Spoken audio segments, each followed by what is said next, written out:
ஓம் சக்தி பராசக்தி. அன்பு செல்வமே, எதற்காக ஒரு சிறிய விஷயத்தை கூட பெரிய விஷயமாய் நினைத்து பயப்படுகிறாய்? அனுசரித்து போக வேண்டும் என்று சொல்கிறேன். பொறுமையை கையாண்டு வாழ்பவர்கள் வாழ்க்கையை ஜெயிப்பதற்கு பிறந்தவர்கள். ஒருவர் உன்னை எந்த வகையில் அலட்சியப்படுத்தினாலும் அதை நீ உன் மனதிற்குள் எடுத்துக்கொள்ளாதே. அவர்களுக்கு செய்ய தெரிந்ததை அவர்கள் செய்கிறார்கள். அது அவர்களுடைய கருத்து, அவர்களுடைய செயல்பாடு. இதை எதற்காக நீ உன்னதாக்கிக் கொள்ள வேண்டும்? புறக்கணிப்பு என்ற இடத்தில்தான் உனக்கான சரித்திரம் உருவாகிறது.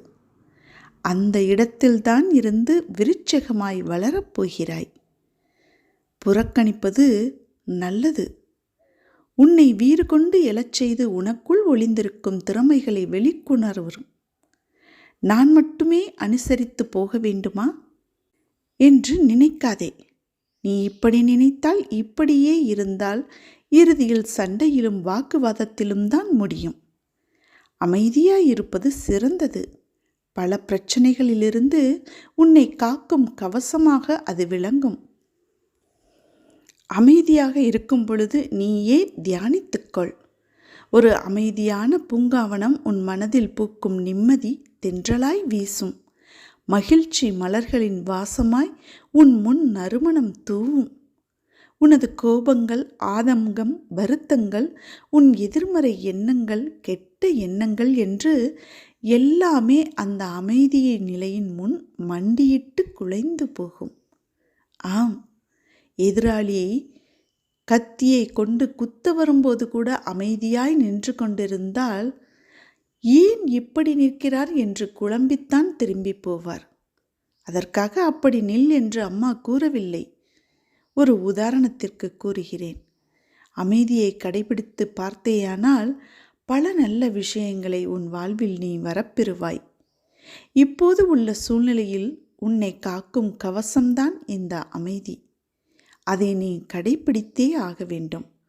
உன் வாழ்வு இனிமையாகும். வாக்குவாதங்கள், பிரச்சனைகள், வீண் வாதங்கள் என்றைக்கும் எதற்கும் தீர்வு அல்ல. அமைதி மட்டும்தான் ஒரு மனிதனின் நிம்மதியை நோக்கி அழைத்துச் செல்லும். வாக்குவாதங்கள் செய்யாதே. ஒருவர் உன் முன் செய்கின்ற செயல்கள் பிடிக்கவில்லை என்றால் தன்மையாக சொல்லிப்பார்.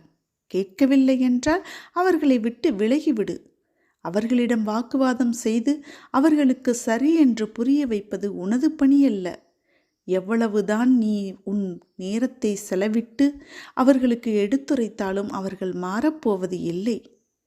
அவர்களிடம் வாக்குவாதங்கள் செய்வதால் உன் நிம்மதிதான் பறிபோகும். அதற்கு என்றைக்கும் இடம் கொடுக்காதே தங்கமே. நீ ஜெயமாக எல்லா செல்வ வளங்களை பெற்று சீரும் சிறப்புமாய் நல்ல பெயருடன் நிம்மதியான மகிழ்ச்சியான வாழ்க்கையை பெறுவாய். அதற்கு அம்மா என்றும் உறுதுணையாக இருப்பேன். அம்மா நான் இருக்கிறேன் என் அன்பு பிள்ளையே, அருகில் வா, மங்களம் உண்டாகும். ஓம் சக்தி.